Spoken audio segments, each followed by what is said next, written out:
Good morning. This morning, Israel's permanent representative to the United Nations, Danon, will make a brief statement and take a few of your questions.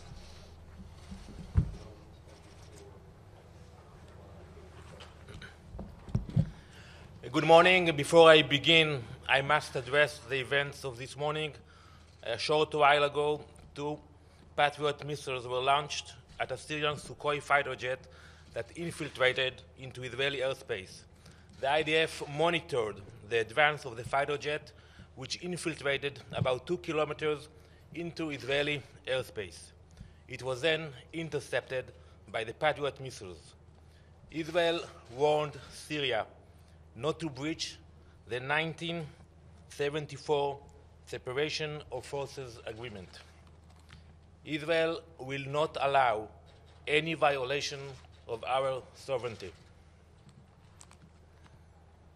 Over the weekend, upon the request of our allies, Israel has completed a humanitarian effort to rescue 422 members of the White Helmets and their families. The Israeli government approved their passage through Israel as an important humanitarian gesture.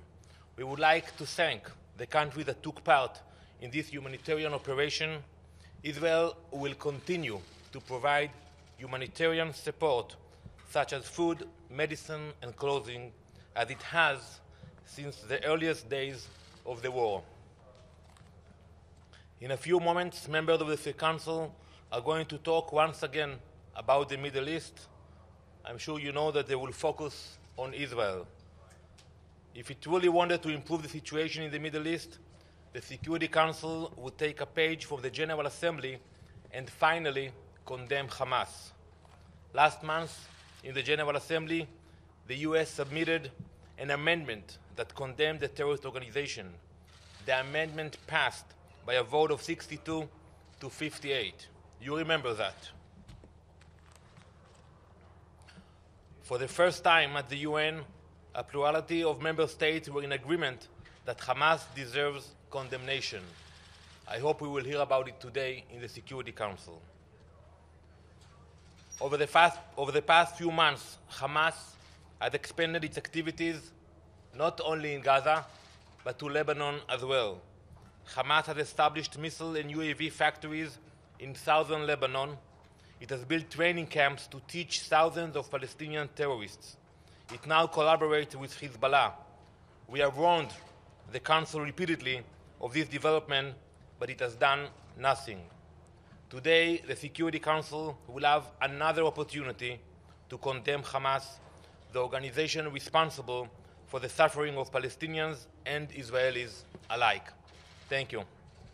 Ambassador, you talked about the incident over Syria this morning.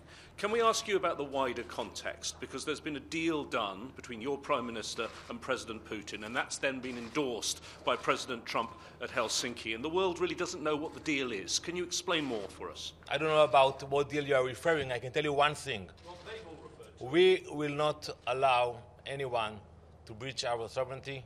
We will not allow the Iranians to build their bases next to our borders in the Golan Heights. This is our policy. And Prime Minister Netanyahu is very clear about this when he meets Mr. Putin, when he meets Mr. Trump. Whoever he will meet, he will tell them the same. We will not allow the Iranians to build their bases next to Israel. And do you have an agreement on that? We have a policy. We don't have an agreement.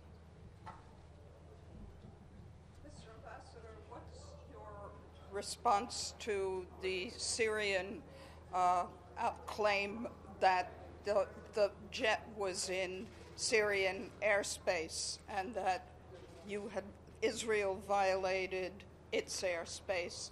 And also, do you have any response to the latest comments by the UN High Commissioner for Human Rights severely criticizing Israel over the deaths near the border and also the living conditions in Gaza? Well, first, regarding Syria, we seek no escalation in the region. I'm not sure about your comment. I think Syrians acknowledge that the fighter crossed our border by mistake. But when we see a fighter crossing the border and we try to contact a few times and we get no response, the only thing we can do is to protect our civilians.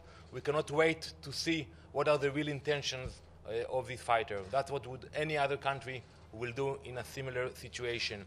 Regarding the Human Rights Council, nothing new. We know that the commissioner is not really interested in human rights. He's considered in bashing Israel. And we know that Hamas took advantage of innocent Palestinians, sent them to the fence, encouraged them to engage with the Israeli forces.